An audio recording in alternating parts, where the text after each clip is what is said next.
Online gaming को लेकर कानून बन गया है और सभी फैंटेसी ऐप को बंद करने की मांग हो रही है।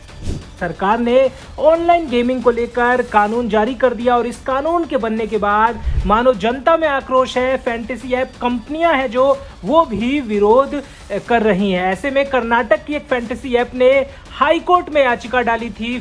फैंटेसी ऐप को फिर से चालू करने को लेकर ये याचिका डाली गई थी और आज इस याचिका पर सुनवाई भी थी। कर्नाटक हाई कोर्ट में सरकार के खिलाफ ये याचिका थी और ऑनलाइन गेमिंग बिल को लेकर अब नई अपडेट भी सामने आ गई है। हाई कोर्ट में आज सुनवाई हुई और हाई कोर्ट में जो जज थे उन्होंने बड़ा फरमान सुनाया है। तो सबसे पहले आपको बताते हैं कि फैंटेसी ऐप को लेकर आज जो कोर्ट में याचिका डाली थी उस पर क्या हुआ।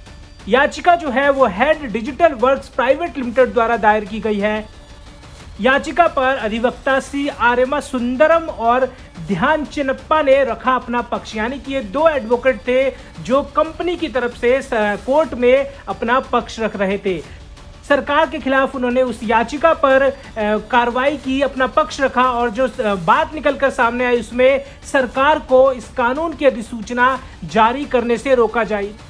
उसके साथ ही अदालत को इसके गुण व दोषों का मूल्यांकन करने का अवसर मिले। इन जो एडवोकेट ने बोला कि सरकार ने बहुत जल्दी इस पर फैसला ले लिया है, अभी इसमें थोड़ा वक्त मिलना चाहिए ताकि जो जज है, जो अदालत है, वो भी फैंटेसी ऐप से जुड़े जो गुण हैं, उनके जो दोष है उस पर अपनी जांच कर पाए। साथ ही साथ बिल अचानक लागू होने से नौकरियों को भी खतरा बताया। एडवोकेट ने बोला कि जिस तरीके से ये बिल जो है कानून में अचानक तब्दील हो गया और इसके बाद से बहुत से लोगों की नौकरियों पर भी खतरा आ गया है। इसके अलावा एडवोकेट आर्यमा सुंदरम ने बोला जनता में भी भारी विरोध हो सकता है क्योंकि फैंटेसी ऐप के यूजर्स भी बहुत ज्यादा हैं और अचानक से चीजें बंद होने से जनता में विरोध दिख सकता है। ये तो जो एडवोकेट्स थे उन्होंने अपनी बात रखी। अब इस पर हाई कोर्ट का क्या फैसला आया है वो भी हम आपको बता देते हैं। कर्नाटक हाई कोर्ट ने केंद्र सरकार से मांगा जवाब। जिस तरीके से केंद्र में ये बिल कानून के रूप में अब बनकर सामने आया है उस पर जवाब मांगा गया है। सरकार को याचिका पर औपचारिक जवाब देना होगा। सरकार को भी इसको लेकर अपना उत्तर जो है वो हाई कोर्ट में देना होगा। साथ ही साथ न्यायमूर्ति जो BM श्याम प्रसाद थे उन्होंने सरकार को नोटिस जारी किया है, यानी कि फैंटेसी ऐप को लेकर अब नोटिस भी जारी हो गया है और अगली सुनवाई जो होगी इस मामले पर 8 सितंबर 2025 को दोपहर 2:30 बजे होगी। यानी कि जो सरकार को जवाब देना है वो अगली सुनवाई में होगी और वो जो फैसला है वो 8 सितंबर को दोपहर 2:30 बजे तक आ जाएगा। इसके बाद अंतरिम राहत पर विचार किया जाएगा। जी हाँ, उसके बाद जो सरकार का रिप्लाई आएगा फिर फैसला होगा कि आखिरकार फैंटेसी ऐप को लेकर फाइनल डिसीजन क्या है। अभी फाइनल डिसीजन आज की सुनवाई में नहीं आई है, सरकार से जवाब मांगा गया। उसके बाद 8 सितंबर को इस पर पूरी तरह से डिटेल में जानकारी आ जाएगी कि क्या वाकई फैंटेसी ऐप बंद हो जाएंगे या जिस तरीके से head digital works private limited ने याचिका में बोला है कि कुछ ऐसे गेम हैं जो स्किल से जुड़े हुए हैं उनको बैन नहीं किया जाए। ऐसे में कुछ जो गेम्स हैं वो बैन नहीं होंगे। आपको बताते हैं कि किन गेम्स को राहत मिल सकती है। तो दो तरह के ऑनलाइन गेम्स होते हैं, जो स्किल बेस्ड गेम्स होते हैं और चांस बेस्ड गेम्स होते हैं। तो स्किल बेस्ड गेम्स को छूट मिल सकती है, राहत मिल सकती है। तो पहले आपको बताते हैं क्या डिफरेंस होता है स्किल बेस्ड गेम्स में और चांस बेस्ड गेम्स में। तो रिजल्ट खिलाड़ी के स्किल स्ट्रेटेजी पर निर्भर करती है, ये स्किल बेस्ड गेम्स का पार्ट है। और चांस बेस्ड गेम्स में रिजल्ट खिलाड़ी के भाग्य या संयोग पर निर्भर होती है।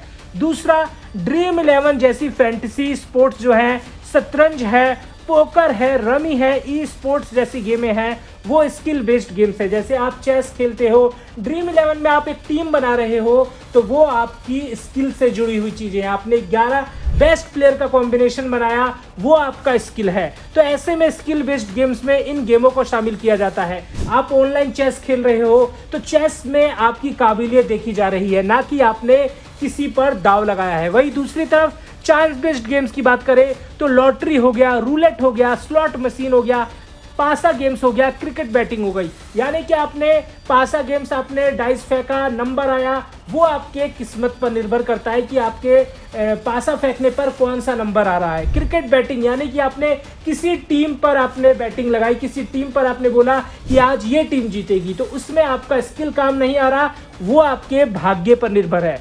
स्किल बेस्ड में अगला नंबर आता है रिजल्ट पर खिलाड़ी का ज़्यादा प्रैक्टिस में सुधार संभव। यानी कि स्किल बेस्ड गेम्स में प्लेयर्स अपने स्ट्रेटेजी पर काम कर सकता है, अपने स्किल में सुधार सकता है प्रैक्टिस के साथ। लेकिन चांस बेस्ड गेम्स में जो रिजल्ट है वो रैंडम है, वो कुछ भी हो सकता है, खिलाड़ी का उस रिजल्ट पर कोई भी कंट्रोल नहीं होता।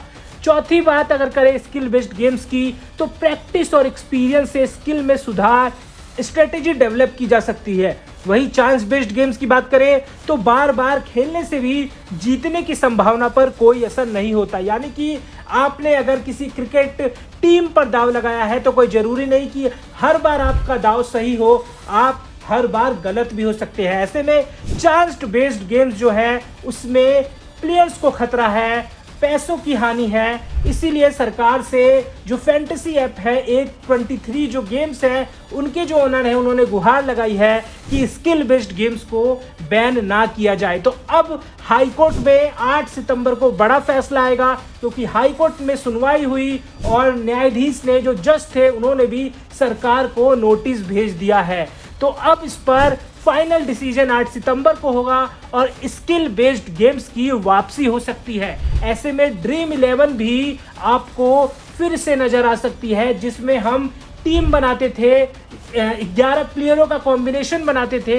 ऐसे गेम्स की वापसी हो सकती है। तो जो कंपनी थी हेड डिजिटल वर्क्स ने, उन्होंने जो याचिका दायर की है उस पर कहीं ना कहीं कुछ तो सुनवाई हुई है और फैंस को थोड़ी सी आशा जगी है कि अब शायद से वापसी स्किल बेस्ड गेम्स की हो जाए। देखना दिलचस्प होगा कि 8 सितंबर को फाइनल डिसीजन में क्या होता है।